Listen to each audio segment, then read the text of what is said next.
Hi guys, welcome back. I'm not sure where the first month of the year went, but I blinked and it was gone. So now that we are in February, I want to go through the books I read in January and my thoughts.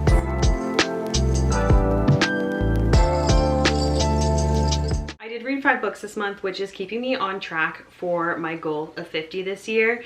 And not all of them are here because I don't own them all physically. Some were audiobooks, some were Kindle books, so I will let you know what's what. The first book I finished was on my Kindle, and it is The Unselected Journals of Emma M. Lyon, Volume 1 by Beth Brower. This was such a perfect slice of life story. This is the first of a series of novella-length books.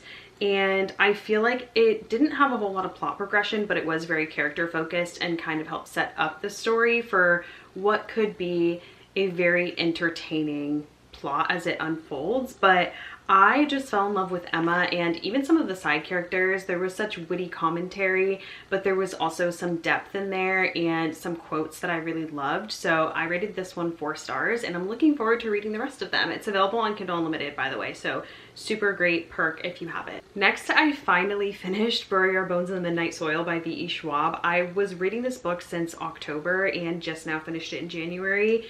And I think that was the first sign of kind of how I felt about it, but I didn't really want to accept it. I kept saying, oh, I'm liking this book as I was going along. And by the end of it, I didn't really end up loving it. So I think that it was just not meant to be with this one. It wasn't the worst that I've read, but there were things that I liked, things that I disliked, and I didn't think it was as gripping as I thought it would be. I did love the vampire aspect. I love a vampire, and I thought the way that she described the whole process of like becoming a vampire and even like the mindset that you have while being a vampire felt very realistic. Like if vampires existed, then this is the accurate depiction that I would imagine. I thought that it dragged a bit and I was hoping that there would be great payoff in the end. I was hoping that all of these characters you're learning about were going to come together and connect in some really mind-blowing way. And that was just not the case. So I found it to be lackluster. I really wasn't happy with the ending. I liked the settings. I liked the characters themselves and how much individuality they all had.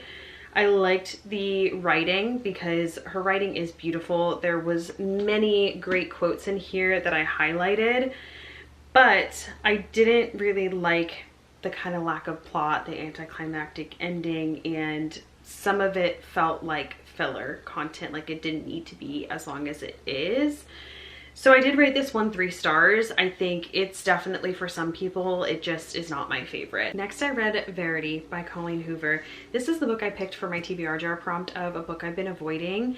And it's because I read It Ends With Us and didn't love it. So I went into this one thinking it was going to be a little bit different. Obviously, it's a thriller, so it was going to have a different sort of vibe to it. And I still didn't like this one. Here's the thing, I think the concept is good and it did definitely creep me out. I was disturbed at times. I was reading it at night and it created this eerie picture in my head that I just thought was going to give me nightmares, so I had to put it down.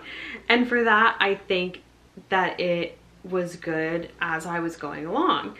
And then the ending, I just felt completely discredited everything else that I had read.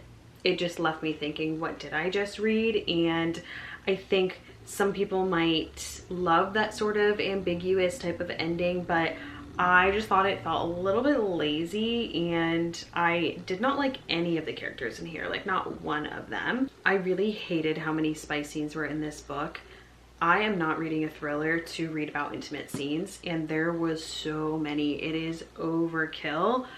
There's also just a lot of corny dialogue. I didn't like the writing. It is very amateur feeling, so I think if you're just getting into reading, it might be good because it's really easy to understand, but it's just not for me. I prefer some sort of prose to the writing that makes me feel something, and that is just not the case here, so I did in fact give it 1 star. Next, I finished the audiobook for Quicksilver by Kelly Hart, and this one kind of captured my attention from the beginning. I just liked the action-packed scenes and the characters, and then as we went along, I was loving the found family, The world building and the magic system in this I thought was cool, and the character development by the end of it was pretty notable. So those are some of my favorite aspects of any book, and the fact that I saw that in this book was a great sign.